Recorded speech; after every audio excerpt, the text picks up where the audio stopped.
धनगर समाजाच्या एसटी प्रवर्गामध्ये अंमलबजावणी करण्यासाठी पंढरपूरमध्ये धनगर समाजाचे आमरण उपोषण सुरू आहे।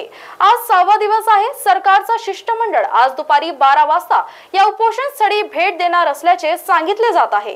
जालना येथील उपोषणकर्ते दीपक बरहाडे यांची तब्येत खालावली आहे, शुगर लेवल कमी झाले आहे। आज सरकारचे शिष्टमंडळ आम्हाला भेटायला येत आहे, त्यांनी आमच्या मागण्या मान्य कराव्यात अशी त्यांची मागणी आहे। गेले 6 दिवसापासून या राज्यातल्या विविध भागातील आमचे उपोषणकर्ते ना नेता ना पक्ष धनगर एसटी आरक्षण अंमलबजावणी हेच लक्ष्य हे ब्रीद घेऊन या ठिकाणी पंढरपूरच्या टिळक स्मारक मैदानावरती या ठिकाणी आमरण उपोषणाला बसलेले आहेत। आणि या आमरण उपोषणाचा आजचा 6वा दिवस आहे। रात्रीच मुख्यमंत्री महोदय आमचे उपोषणकर्ते दीपकभाऊ बोराडे यांच्याबरोबर फोन होते, त्यांनी चर्चा केली।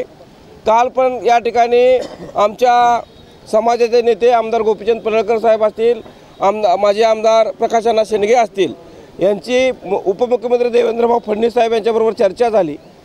या ठिकाणी आज या सोलापूरचे पालकमंत्री चंद्रकांत दादा पाटील, मंत्री शंभूराज देसाई, मंत्री अतुल सावे साहेब, आमदार गोपीचंद पडळकर साहेब, माजी आमदार प्रकाशअण्णा शेंडगे साहेब हे आमच्या सर्व उपोषणकर्ते आणि कोर कमिटीला या ठिकाणी आज भेट द्यायला येणार आहेत।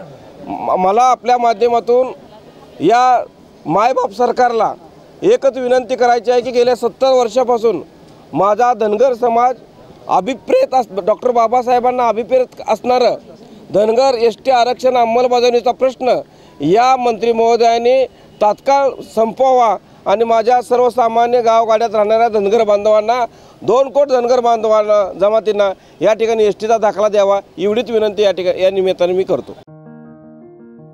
आयुष्यात प्रगती तेव्हाच होते जेव्हा अंगभूत गुणांना योग्य संधी मिळते। ग्रामीण महिलांना आत्मसन्मानाने जगता यावे,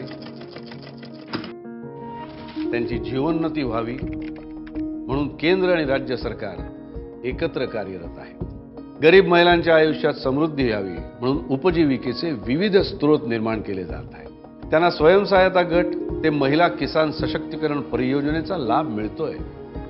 महिला बचत गटातील उत्पादनांच्या विक्रीसाठी महालक्ष्मी सरस माध्यमातून हक्काची बाजारपेठ मिळवून दिलेली आहे। शेतकरी महिलांचे उत्पन्न वाढावे यासाठी 400 शेतकरी कंपन्या स्थापन केलेल्या आहेत। आज ग्रामीण भागातील लाखो महिलांच्या जगण्याचा दर्जा उंचावतो आहे।